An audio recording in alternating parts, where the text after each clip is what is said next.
Hi hello friends, എല്ലാ കൂട്ടുകാർക്കും നമ്മുടെ ഇഷ്ടമാത്രം സീരിയലിലെ ഇനി വരാൻ പോകുന്ന തിങ്കളാഴ്ചത്തെ വീക്കെൻഡ് പ്രൊമോ റിവ്യൂയിലേക്ക് തന്നെ സ്വാഗതം കേട്ടോ. ചാനൽ ആദ്യമായിട്ടാണ് കാണുന്നുണ്ടെങ്കിൽ ഒന്ന് സബ്സ്ക്രൈബ് ചെയ്ത് ലൈക്ക് ചെയ്ത് സപ്പോർട്ട് ചെയ്യണേ. അങ്ങനെ ഇഷിതയും മഹേഷും കൂടി ചേർന്ന് സുചിത്രയുടെയും വിനോദിന്റെയും വിവാഹം നടത്തി കൊടുത്തിരിക്കുക കേട്ടോ. അതിനുശേഷം അവർ രണ്ടുപേരും ആ സമയം തന്നെ മഹേഷ് ആണെന്നുണ്ടെങ്കിൽ ഹണിമൂണിനെ പറഞ്ഞയക്കുകയാണ്. ഇഷിതക്ക് അതിൽ ചെറിയൊരു നീരസമുണ്ട്. മഹേഷിനോട് പറയണ്ട, അവർ ഇത്ര പെട്ടെന്ന് പറഞ്ഞയക്കണ്ടായിരുന്നു, എനിക്കൊരു കൂട്ടും കൂടി ആവട്ടെ എന്ന് പറഞ്ഞിട്ടാണ് മഹേഷ് ആ വിവാഹം എത്ര പെട്ടെന്ന് നടത്താൻ വേണ്ടി തീരുമാനിച്ചത്. എന്നിട്ടിപ്പോ എനിക്ക് കൂട്ടാവുന്നതിന് മുമ്പ് അവരെ പറഞ്ഞയച്ച് കളഞ്ഞല്ലോ മഹേഷ് എന്ന് ഇഷിത ചോദിക്കുമ്പോ മഹേഷ് പറയണ്ടോ, ഇവിടെ നിന്നാൽ ശരിയാവില്ലടോ. വിനോദിന്റെ സ്വഭാവം തനിക്കറിയാലോ. അവൻ ഇന്നല്ലെങ്കിൽ നാളെ ആകാശ്മരന്റെ മുമ്പിലെത്തും പകരം വീട്ടാനായിട്ട്. ഇപ്പോഴത്തെ സാഹചര്യത്തിൽ അവനെ കൊണ്ട് വെറുതെ ഒരു തെറ്റോ കൊലപാതകമോ ഒന്ന് ചെയ്യിപ്പിക്കാതിരിക്കാൻ വേണ്ടി നമ്മളെ വേണ്ടേ നോക്കാൻ. അവൻ ഇത്ര നാള് ജയിലിൽ കിടന്നില്ലേടോ. ഇനി അവന്റെ ഭാര്യയുടെ കൂടെ കുറച്ച് നാൾ സുഖമായിട്ടും സന്തോഷത്തോടെ സമാധാനത്തോടെ ഏതെങ്കിലും നാട്ടിലൊന്ന് ജീവിച്ചിട്ട് വരട്ടെ. അപ്പൊ അവനൊന്ന് ഓക്കെ ആകും. അങ്ങനെ നോക്കുകയാണെങ്കിൽ മഹേഷ് പറഞ്ഞത് ശരി തന്നെയാണ് എന്ന് ഇഷിത സമ്മതിച്ചു കൊടുക്കാട്ടോ. അതിനുശേഷമാണെന്നുണ്ടെങ്കിൽ ആകാശും രചനയും കൂടി ഒരു സ്ഥലം വരെ പോകാണ്. രചനയ്ക്ക് ഏത് ബ്യൂട്ടി പാർലറിൽ എന്തോ കയറാൻ വേണ്ടിയിട്ടാണ്. അപ്പൊ ആകാശ് കൊണ്ടേ ആക്കാന്ന് പറഞ്ഞിട്ട് വണ്ടിയിൽ പോവാണ്. ആകാശിനോട് രചന പറയുന്നുണ്ട്, സുചിത്രയുടെ വിനോദിന്റെ വിവാഹമായിരുന്നു. ഞാൻ അറിഞ്ഞു. വിവാഹത്തിന് ശേഷം വളരെ രഹസ്യമായിട്ടാണ് മഹേഷിന്റെ അനിയന്റെ വിവാഹം നടത്തിയത്. അത് പെണ്ണ്, അഹങ്കാരി പെണ്ണ് സുചിത്രയാണ്. ഇഷിതയ്ക്ക് എന്തായാലും കൂട്ടായല്ലോ. ഇഷിതയ്ക്കിനിപ്പോ മുമ്പത്തെക്കാളും ഇരട്ടി ധൈര്യമായിരിക്കും. കാരണം വിനോദും കൂടെയുണ്ട്. പിന്നെ ആ കാന്താരി പെണ്ണ് സുചിത്രയും ഉണ്ടല്ലോ. അത് ശരിയാ ആകാശ് പറഞ്ഞത്. ഇനി അവൾക്ക് എന്തിനും നേരിടാൻ വല്ലാത്തൊരു ധൈര്യമായിരിക്കും. അല്ലെങ്കിലും അവൾക്ക് ധൈര്യത്തിന് കുറവൊന്നും ഇല്ലല്ലോ എന്ന് ആകാശ് പറയാണ്. എന്തായാലും അവളെ തകർത്തേ പറ്റൂ ആകാശ്. എനിക്ക് സഹിക്കാൻ പറ്റുന്നില്ല. എല്ലാ സൗഭാഗ്യങ്ങളും അവൾക്ക് പെട്ടെന്ന് കിട്ടുന്ന പോലെ എനിക്ക് തോന്നുവാണ്. എടോ, താൻ വിഷമിക്കണ്ടോ. ദേ, ഞാൻ തനിക്ക് വാക്ക് തരുവാണ്. ഇഷിത തളരാൻ പോണ ഭാഗാണ് താനിനി കാണാൻ പോണത്. എങ്ങനെയാ തളർക്കുന്ന ആകാശ് പറയണത്. അവളെ തകർക്കാൻ വേണ്ടി ഞങ്ങൾ പലവട്ടം പല കാര്യങ്ങളും ചെയ്തതല്ലേ ആകാശ്. പക്ഷെ അതൊന്നും വിജയം കണ്ടില്ലല്ലോ. എടോ, അതൊക്കെ മുമ്പത്തെ കാര്യമല്ലേ. അതൊക്കെ താൻ വീട്. ഇനി ഞാൻ പറയാൻ പോണ കാര്യം താൻ ശ്രദ്ധിച്ച് കേക്ക്. ഇഷിത മാത്രല്ല, മഹേഷും കൂടി തകരാൻ വേണ്ടി പോവാണ്. ആകാശ് കാര്യങ്ങൾ കുറച്ചുകൂടി വ്യക്തമായിട്ട് പറ, എനിക്ക് മനസ്സിലാവുന്നില്ല എന്ന് രചന പറയുമ്പോഴേക്കും ആകാശ് പറയുന്നുണ്ട്, കാണാൻ പോകുന്ന കാഴ്ചയെ രചനെ അത് പറഞ്ഞ് മനസ്സിലാക്കണേക്കാൾ കാണുമ്പോഴല്ലേ രസം.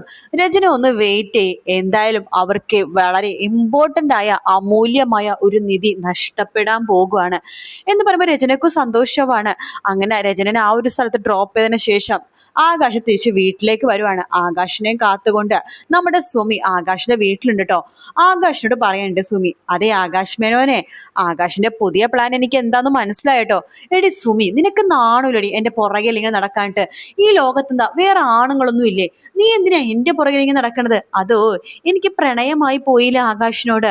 അതുകൊണ്ട് ആകാശിനെ വിവാഹം കഴിക്കണം. നീ എന്തിനാ എപ്പോഴും എന്നോട് വിവാഹം കഴിക്കാൻ വേണ്ടി പറഞ്ഞത്?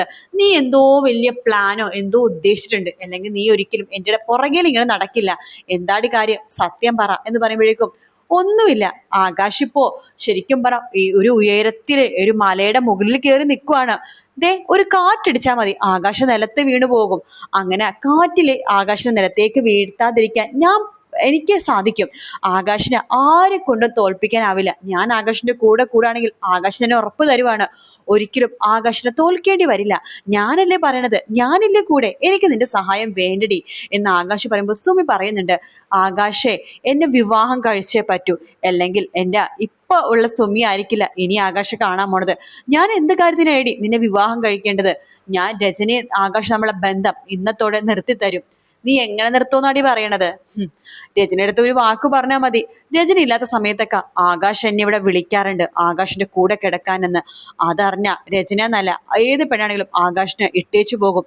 അങ്ങനെ പറയാൻ വേണ്ടി നീ ഭൂലോകത്ത് ഉണ്ടായിട്ട് വേണ്ടേടി എന്ന് ആകാശ് ചോദിക്കാണ്. സുമി പറയണ്ടേ, എന്താ ആകാശിനെ കൊല്ലാൻ പോകുവാണോ? അതെ, വേണ്ടി വന്നാൽ ഞാൻ നിന്നെ കൊല്ലും. കാണണം നിനക്ക്?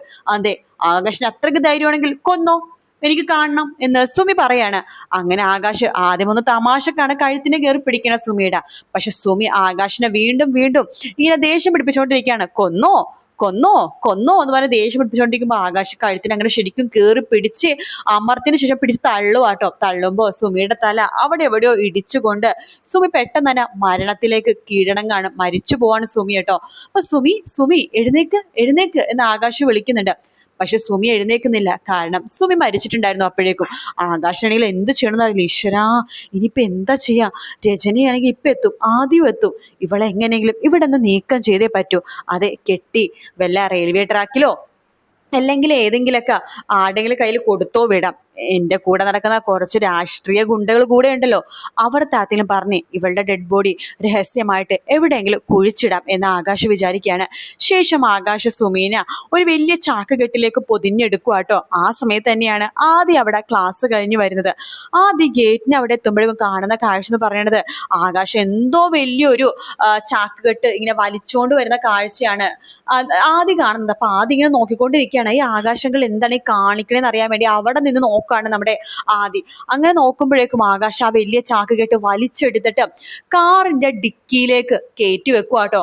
എന്നിട്ട് ആരുമില്ലെന്ന് ഉറപ്പുവരുത്തിയതിനു ശേഷം അവിടെ നിന്ന് കാർ എടുത്തിട്ട് പോവാണ്. അപ്പൊ നമ്മുടെ ആദ്യം വിചാരിക്കേണ്ടത് ഇത് ആരെയാണ് ഈ ആകാശങ്ങൾ ഇത്ര രഹസ്യമായിട്ട് കൊണ്ടുപോകുന്നത്?